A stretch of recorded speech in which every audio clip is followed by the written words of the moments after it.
Hello everyone. In this session, we are solving the ninth problem on module 1. So this is the given data. You can observe here. We have a generator 1 and we have a transformer T1 is there that is connected to transmission line, and we have a transformer T2 is there. The rating of all the components are given here.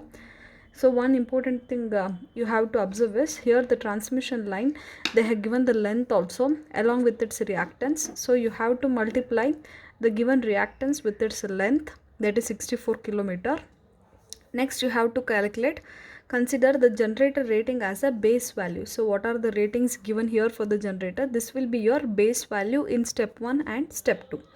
Then you have to draw the per unit reactance diagram, marking all the reactances in per unit. And after that they have given one more important point here.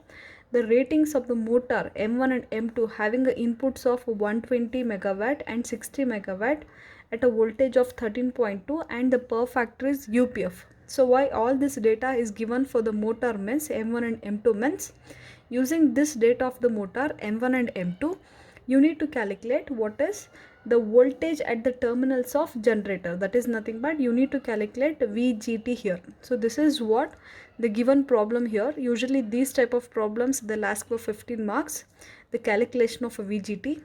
So now we'll proceed with the step. I'll write the rating of all the components and also I'll proceed with the step. So here you can observe I have written ratings of all the components below the single line diagram, and I have proceeded with the step 1 and step 2. Since it is all similar to the previous problem, so I have not done with the steps in detail. MVA base nu is equal to 300 as given in the problem, and kilovolt base nu will be the generator value you have to consider. By taking this as your reference value, I have calculated the transmission line base voltage and also the motor voltage by using HT section and LT section.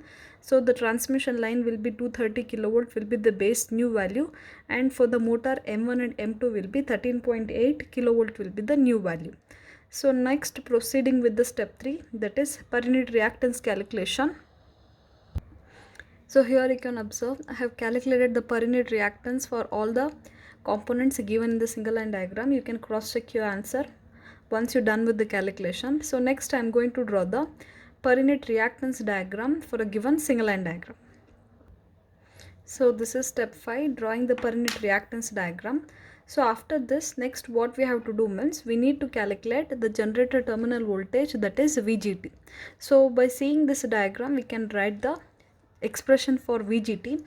VGT is nothing but this is the voltage across the generator terminal, and this is the motor current going into the circuit IM, and similarly here also it is going IM.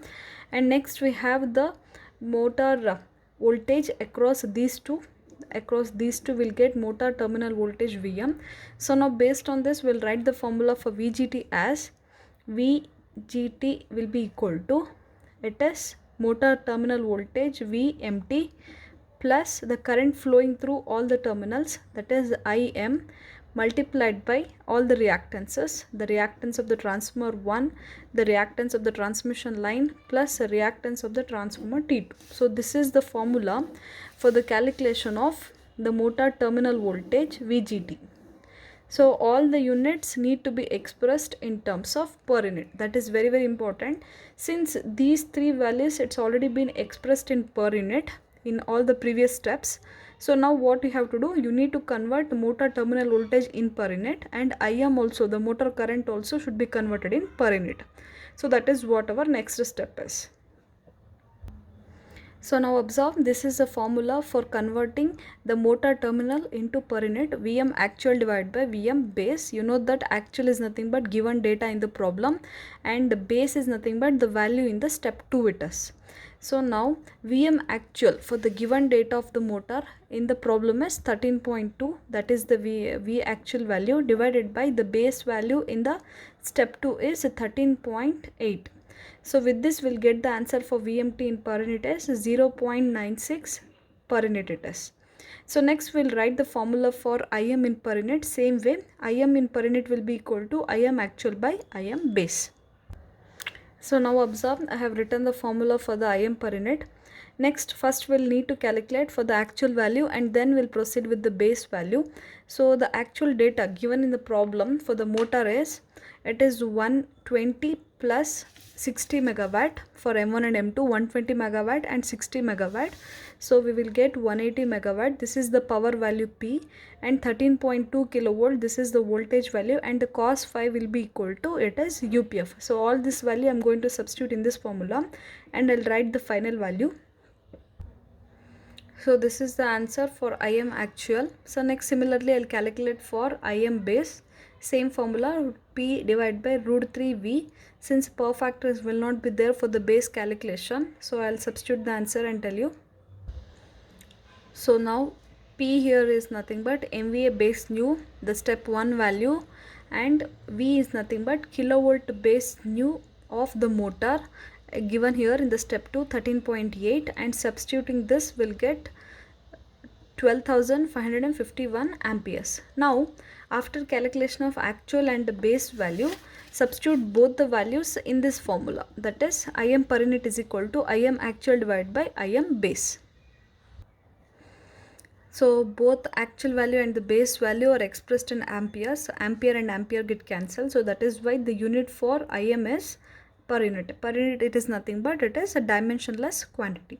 So now we have calculated all the values. Now only thing is we need to substitute all the values in the given formula. VGT is equal to VMT, that is this value 0.96, and IM is nothing but 0.627, and all the reactance calculation we already done in step 3 and 4, so that we have to substitute here. So now observe the calculation here. So this is a formula we have written from this reactance diagram. VMT in per unit it is, and IM in per unit, and this is all the reactances values from step 3 and step 4. Since J is common in all the reactance values, we have taken J as a common here, and then we have multiplied 0.627 with all these values. So we have got the answer as 0.223. So this is the generated terminal value in terms of rectangular form. The same we have converted into polar form.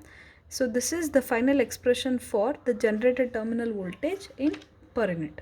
So that completes the given problem. Thank you.